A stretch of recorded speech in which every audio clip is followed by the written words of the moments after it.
You quit your job. Does that mean you're going to leave me? No, that's not true. Becoming independent is like changing careers. It doesn't mean I won't have any money. You think going independent will work? I doubt it. Maybe you should go independent from me too. Huh? Are you talking about divorce? I won't support someone who's not working. My name is Lisa. I'm 40 years old. I've been working while raising my child.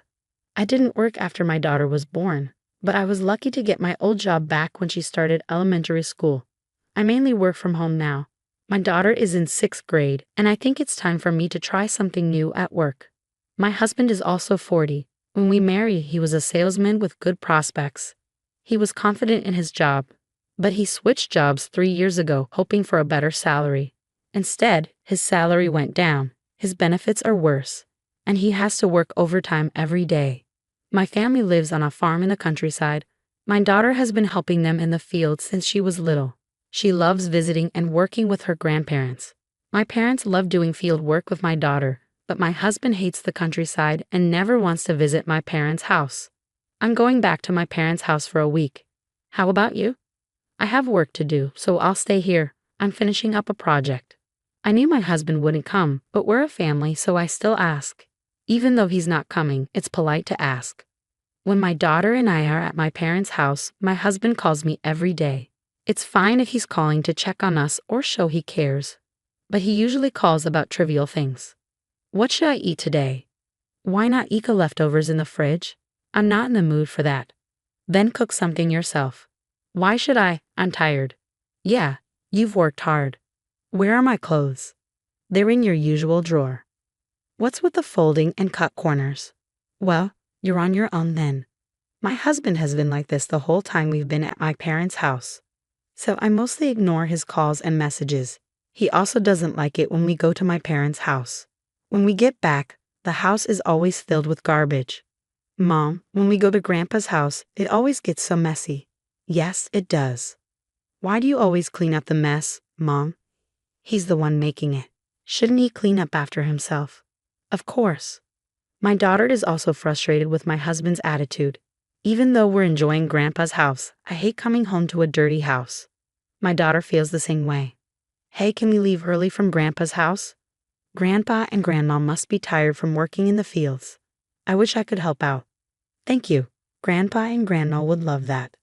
My daughter's kindness is a contrast to my husband's selfish behavior. I'm really tired of dealing with his childish ways. After a long vacation, I went to my company to discuss my health, annual assessments, and goals. Inspired by my daughter's comments, I proposed to the president that we use our program to make agriculture more it-oriented. Other companies have been working on this for a while. The president agreed that this is a business that has been around overseas for decades. Japanese companies have been developing new agricultural models for about 10 years. With our data, we can make it work successfully. We already have farmers interested in this model. I see. In the meantime, can you submit a proposal? Sure, I will. I quickly asked my parents to cooperate, and they agreed right away. My daughter's comments about wanting to help her hardworking grandparents gave me a great business idea. A month after I submitted the proposal, my project was approved. I worked hard on it because I was worried about my aging parents. If the project succeeded, it would really help them. But my husband kept trying to discourage me. You've been acting all cheerful lately. I don't like it. Oh, really? Are you getting carried away? I don't know. Your face just demotivates me. Well, if that's the case, you don't have to look at me. I know my husband just wants to make me feel bad. I already feel bad enough, but I try not to show it. I keep my tone normal and treat him as usual. He's always like this. When I'm happy or excited, he tries to hurt me. I'm used to it now, so I don't let it affect me, but it's still frustrating. I can't just not look at you. We live together. That's not true. You can just stay in your room. I can handle my job and take care of our daughter on my own. If you took care of yourself, we wouldn't even need to interact. That's not what I meant. My husband yelled at me. I'm really frustrated. I want to divorce him, but I'm not sure how to explain it to our daughter. I'm stuck, unable to decide. Since I don't react to his words, he starts criticizing the farm. Maybe your inability to understand things is because you grew up on a farm in the countryside. He's being so childish. I try to stay calm, but when he insults my parents, it really gets to me. Still, I'm keeping a cool head this time. For the first time, a project I propose has been accepted, and I'm excited to work on it. My husband's attitude isn't bothering me as much as it used to. So, you're saying I can't do my job because I grew up in the city? You're crossing the line. That's exactly what I'm going to say to you. Don't be a jerk. No, you were the one who started this. We've been arguing like this a lot lately. He used to be a nice guy, but things changed when he switched jobs. My husband and I haven't been getting along, but my work has been going really well. A few months later, I decided to resign from the company after discussing it with them. I made the choice to leave and sign a licensing agreement with the company to become independent. I had told my husband about this plan beforehand, but I guess he didn't really listen because as soon as I resigned, he told me he wanted a divorce. You quit your job. Does that mean you're going to live off me? No, that's not true. Becoming independent is like changing careers. It doesn't mean I won't have any income. You're going independent? Are you kidding me? That's not going to work. Then why don't you go independent from me too? Huh? Divorce? I'm talking about divorce. I'm not going to support someone who isn't working. I was at a loss for words, startled by the sudden mention of divorce. I was thinking about my daughter when she unexpectedly opened the living room door. Mom, get a divorce, she said, even though she should have been asleep. My husband looked briefly upset but quickly defended himself. It's your fault for saying you're quitting your job. He stood in front of our daughter, insisting it wasn't his fault. But my daughter only looked at me, ignoring him completely. Are you sure? I asked her. Yes, I want you to get a divorce. I don't like him. He always says mean things to you, Mom. Don't stay with him because of me. I want you to divorce him right now. We can go live with Grandpa and Grandma. Thank you, I said, touched by her support. But you'll have to change schools. Are you okay with that? Yeah, I'm totally fine with it. Let's go. You don't have to talk to Dad anymore, right? Yeah, I guess so. Well, I guess that's it. We'll talk about the details later. Hey, my husband interrupted. What? I replied, exhausted. It's not my fault, okay? Okay, we'll talk later. I hope you can live a life you won't regret in the future. Huh, I'm not gonna regret it. I'll be free once you guys are gone. I turned my back on my husband, who was still ranting, and left the house with my daughter. Despite my worries, my daughter seemed relaxed at my parents' house. She'd adjusted well after changing schools for the new semester and seemed to be enjoying her new environment.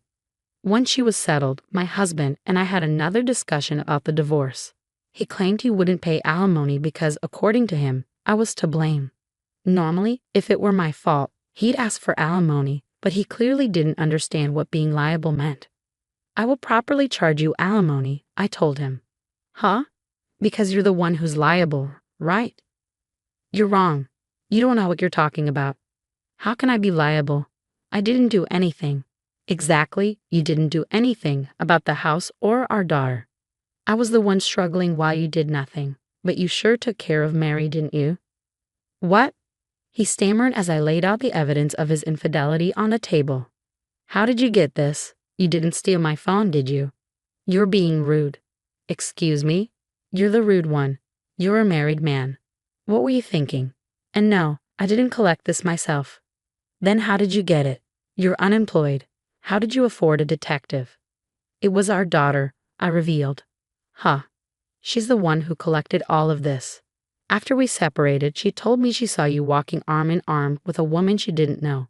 She used my laptop to sync your phone and showed me the data. She even encouraged me to divorce you. She hates you. She hates that you're her father. So I can divorce you without a second thought, I said, feeling a mix of anger and relief. I can't believe you let our daughter see those pictures. You're such a lousy father. I laid out all the evidence in front of him. There's no point in making excuses. Your new job was the result of another affair, and you're already paying alimony to that woman's husband. You even lied about your salary being reduced, and I've looked into all of it. At that point, my husband, who had been stubborn and defensive, finally nodded, realizing he was caught. I'm proud to have such a talented daughter, he said, trying to shift the conversation. I'd be happy if she takes over my company in the future, if that's what she wants. Sorry, he muttered. Sorry isn't enough. Let's not avoid the divorce. You don't want to be unemployed, do you? I'm not stopping the divorce. And if you don't pay alimony and child support in a lump sum, I'll go to your company and tell them everything. If you do that, I won't be able to keep my job, he pleaded. Maybe you should start looking for a new one then, I said, standing firm. You're going to regret this for the rest of your life, he threatened. But I knew I wouldn't. My husband tried to ask me for help, but I just smiled and brushed him off. After that, he was reluctant to sign the divorce papers, so I hired a lawyer and let him handle everything. Less than 2 weeks later, we were divorced. My husband didn't want to spend any more money since he was already dealing with 2 alimony cases and paying child support. He knew that hiring a lawyer would push him to the brink of bankruptcy. In the end, my ex-husband paid alimony and child support in one lump sum. He couldn't cover it with his savings, so he went into debt and even informed me, hoping I'd feel sorry for him, but I ignored his pleas. When I filed a claim for alimony against his cheating partner, it led to a huge fight between them, and they broke up. The woman was furious about having to pay alimony, but she eventually agreed. She had to ask her parents for the money, and I heard she moved back to the countryside to help with the family business, where her parents could keep a close eye on her. As for my ex-husband, he couldn't afford the rent on his apartment anymore. He ended up moving into a shabby apartment, struggling to get by. My business has really taken off, and I'm enjoying every day. Things didn't work out with my husband, but I'm glad that what I've learned has been useful for my family's farming business. My parents are thrilled that the IT system has significantly reduced their work hours and lightened their workload. I owe so much of this success to my daughter. I had to let her have a smartphone and tablet when she was in elementary school. At first, I was hesitant, but she's been using them wisely. Her favorite place is still the fields, but she's starting to take an interest in my work. Recently, she's been asking me to teach her how to make a website, and I'm excited to see what the future holds for her. My 12-year-old daughter is truly remarkable, but it saddens me that she had to see a side of her father that no child should have to witness. I hope the adults around her will support and guide her as she grows. Her grandmother is right. I look forward to seeing the amazing things she'll do in the future.